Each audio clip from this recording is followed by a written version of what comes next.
म उमर खान हो। मैले पाकिस्तान जिन्दाबाद भनेको हो। मैले बंगलादेश जिन्दाबाद पनि भनेको हो। मैले रोहिंग्या मुस्लिम पनि जिन्दाबाद भनेको हो र उनीहरूलाई राहत वितरण पनि गरेको हो।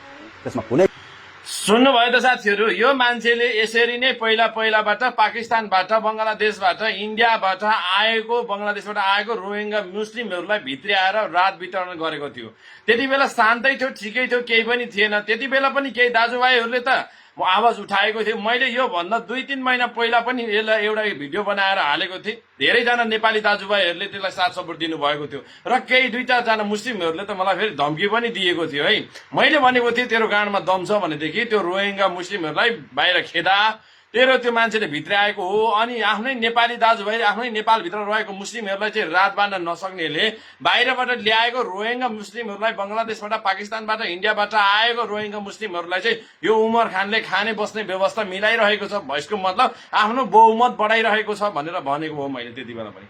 र तिनै मान्छेहरूले गर्दाखेरि आज द्वन्द्व फसाद भइरहेको छ हाम्रो नेपालमा। र यो मान्छेलाई अहिले यो मान्छे कहाँ छ कोनी एक शब्द पनि बोलेको छैन त। यो मान्छे बोल्नुपर्ने हो कि होइन साथीहरू? कुन ठाउँमा छ यो मान्छे? कता छ यो उमर खान भन्ने मान्छेलाई? तुरुन्त सरकारले हेर्न पर्यो। यो मान्छेले पनि ठुलो हात छ यो मान्छेको रोहिंग्या मुस्लिम भित्राउने बाहिरबाट र हाम्रो नेपालमा जन्मिएका, हाम्रो नेपालमै बस्ने मुस्लिम समुदायप्रति मेरो कुनै पनि प्रहार होइन। तर यो मान्छेले बाहिर खेल खेल्नु जाँदाखेरि, यता जाँदाखेरि, उता जाँदाखेरि खालि मान्छे लिएर आउने यो मान्छेले अनि भित्र्याउने गर्थ्यो। र अनि मैले रात बाँडेकै हो।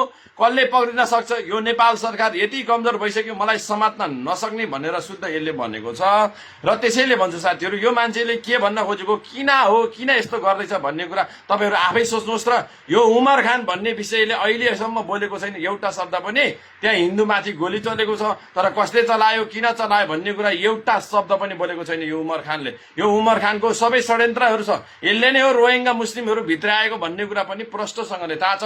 यसैले खानेकुरा रात बाँडेको हो भन्ने कुरा पनि थाहा छ साथीहरू। र यस्तै धम्की पनि दिएको थियो केही वर्ष अगाडि, यो नेपाल सरकार यति कमजोर भइसक्यो कि मलाई समात्न नसक्ने भन्दै यस्ता धम्कीहरू दिएका थिए। केही मुस्लिमहरू बाहिरबाट छिरेका मुस्लिमहरू यस्तै यस्तै धम्की दिन्छ र त्यही कारणले हिन्दू भाइहरूसँग लडाइँ गर्छ र मार काटमार गर्छन्। अहिले भएर त्यस्तै चलिरहेको छ।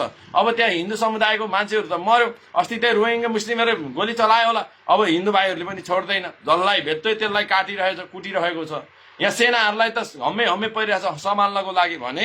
त्यसैले भन्छु मिलेर बस्नुपर्छ। कसैलाई पनि जातभात र धर्मको नाममा अगाडि बढाउनु हुँदैन भनेर यो उमर खानलाई मैले अस्ति पनि भिडियो बनाएको थिएँ। तर यसले धेरै च्यालेन्ज कुरा गरिरहेको थियो साथी।